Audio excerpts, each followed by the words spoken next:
ওয়াসাল্লামের জামানাতে একজন সাহাবী ইন্তেকাল করলেন। সাহাবায়ে কেরামেরা তাকে কাফন দাফন করলেন, জানাজার ময়দানে হাজির করিয়ে দিলেন। জানাজার ময়দানে সমস্ত সাহাবায়ে কেরামেরা দাঁড়িয়ে রইলেন। ও মুসলমানেরা, দেখা গেল ওই মৃত লাশটা সাহাবীর কাফনের কাপড়টা নড়াচড়া করতে থাকে। মৃত লোকের কাফনে কাপড় নড়ে আর নড়ছে, মানে এটা স্বাভাবিক না অস্বাভাবিক? স্বাভাবিক? অস্বাভাবিক? মৃত মানুষের কাফনে কাপড় তো নড়ে না। একজন সাহাবীকে বললেন, ও সাহাবী, দেখো তো এই কাফনের কাপড় নড়ছে কেন? এ তো মৃত। কাফনের কাপড়, হাদিস বলছি বলো, গল্প না বলো। রাসূলের আদেশ শুনে কাফনের কাপড়টা খুলে দেখে কাফনের ভিতরে রয়েছে একটা সাপ। কাফনের কাপড়ে ওর ভেতরে সাপ কি করছে? তাকুলুল লাহমা, তার গোশতগুলো তুলে তুলে খাচ্ছে। সাহাবায়ে কেরামেরা অবাক হয়ে গেলেন, কি সর্বনাশ! এর কাফনের ভিতরে সাপ আসলো কেমন করে? সাপটা ফানা উঁচু করে পড়ে নিল, আশহাদু আল্লা ইলাহা ইল্লাল্লাহ ওয়া আশহাদু আন্না মুহাম্মাদান আবদুহু ওয়া রাসূলুহু। জোরে বলেন। সাপ আল্লাহ সাক্ষ্য দিল, প্রিয় নবীরও সাক্ষ্য দিল, আল্লাহর নবী তিনি হলেন আল্লাহর নবী। সাপটা মাথা উঁচু করে রয়েছে।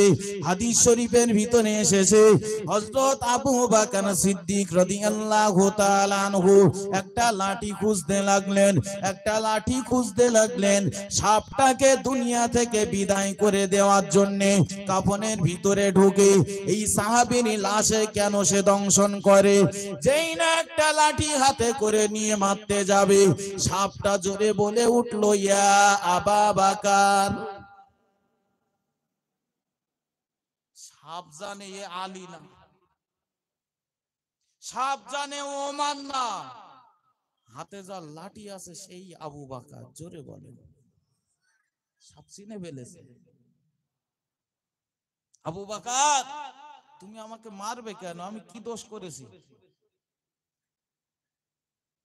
লাইসামি জাম্বি, আমার তো কোনো গুনাহ নেই, আমি তো কোনো অন্যায় করিনি, আমার মারবে কেন?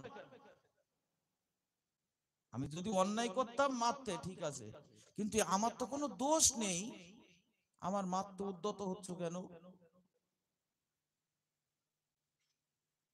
হযরত আবু বকর সিদ্দিক রাদিয়াল্লাহু তাআলা আনহুকে সাপ ডেকে বলে, হে আবু বকর, তুমি আমাকে মেরো না, কারণ আমি এই মানুষটার কাছে আমার ইচ্ছা মতো আমি আসিনি।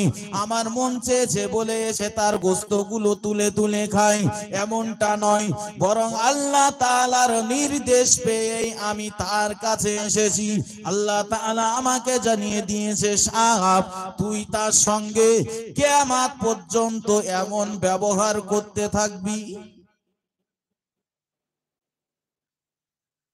হযরত আবু বকর সিদ্দিক ডাক দিয়ে বলে, হে সাপ, তুই বল না, এই মানুষটার কাছে তুই আসলি কেন?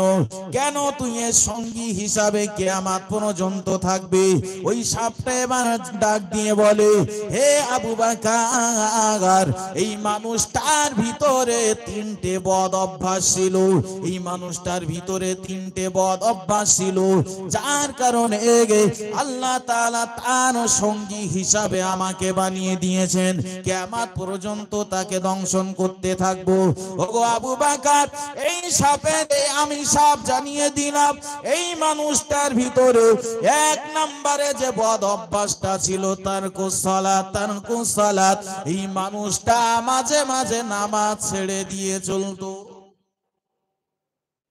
আজকে বিরাট ঠান্ডা লাগছে, পরে কাজা পড়ি দেবো। মানে একটা না বেনামাজি না বলো, সেই শুক্রবারে সেটাই পড়বে এমনটা না, মাঝে মধ্যে নামাজ ছেড়ে দিত। ব্যবসা করে মাগরিবের টাইমে খরিদ্দারের চাপ আছে, তো খরিদ্দারগুলো মিটিয়ে দেই আগে, পরে নামাজ কাজা পড়ে দেব।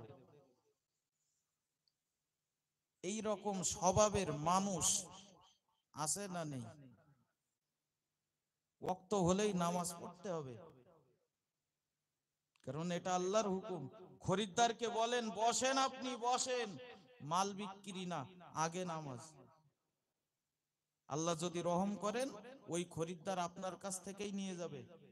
আরো এটা ভাববে না মানুষটা নামাজি মানুষ, অন্তত ঠকাবে না। আল্লাহর হুকুম মেনে দেখেন, লস নেই। আল্লাহ পাকের প্রিয় নবী মুহাম্মদুর রাসূলুল্লাহ সাল্লাল্লাহু আলাইহি ওয়াসাল্লাম তিনি যখন উহুদ যুদ্ধে চলে গেলেন, আল্লাহ পাকের নবীর মাথা মোবারক ফেটে গেল, সমস্ত মানুষের মুখে মুখে রটে গেল আল্লাহর নবী আজ দুনিয়া থেকে ইন্তেকাল করেছেন। কাফেরেরা চতুর্দিকে বলা বলি করতে লাগলো, মুহাম্মদ আজ আমাদের ভিতরে বেঁচে নেই, মুহাম্মদকে দুনিয়া থেকে বিদায় করতে পেরেছি। সমস্ত কাফেরদের মুখে হাসি। ও মুসলমানেরা, আল্লাহ পাকের নবী তিনি অচৈতন্য অবস্থা হয়ে গেলেন। হযরত আবু বকর সিদ্দিক রাদিয়াল্লাহু তাআলা আনহু আল্লাহ নবীকে নিয়ে একটা সাইডে নিয়ে চলে গেলেন। আল্লাহ পাকের নবীর মাথা মোবারক নিজের উরুর উপরে নিলেন, আর হযরত আবু বকর সিদ্দিক কাঁদতে লাগলেন ভেউ ভেউ করে।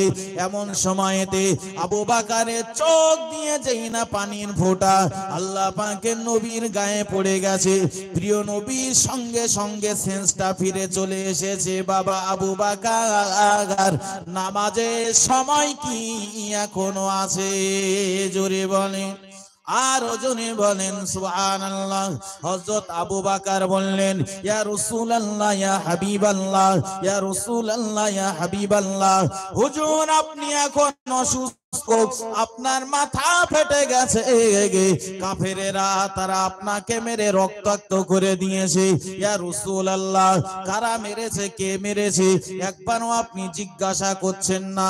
ইয়া রাসূলুল্লাহ, ইয়া হাবিবাল্লাহ, আগে আপনি সুস্থ হয়ে ওঠেন, তারপরে আপনি নামাজটা কাজা আদায় করে দেবেন। আল্লাহর নবী টানা শরীর মোবারক লাল হয়ে গেছে বলে, আবু বকর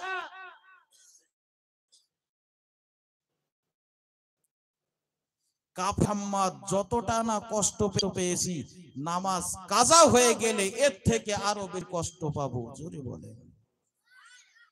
সেই নামাজ ওয়াক্ত আসলেই আদায় করা লাগবে।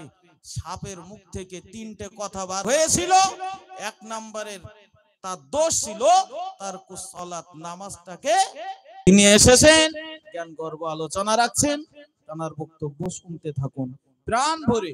দরুদ শরীফ আল্লাহুম্মা।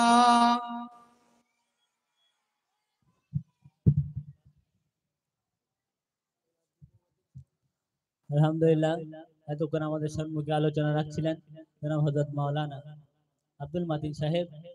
সুন্দর আলোচনা রেখেছেন। আল্লাহ পাক তার আলোচনাকে যেন কবুল করে নেন এবং আমাদের উভয়কে যেন আল্লাহ পাক তার বক্তব্যের উপরে আমল করা তৌফিক এনায়েত করে। সকলে বলি আল্লাহুম্মা আমিন।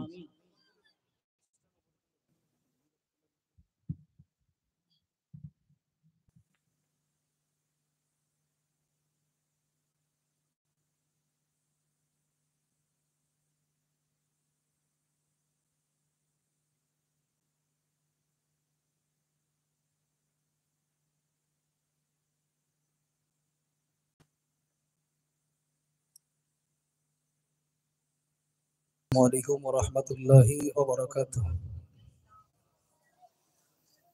الحمد لله نحمده ونستعينه ونستغفره ونؤمن به ونتوكل عليه ونعوذ بالله من شرور أنفسنا ومن سيئات أعمالنا. من يهده الله فلا مضل له ومن يضلله فلا هادي له. وأشهد أن لا إله إلا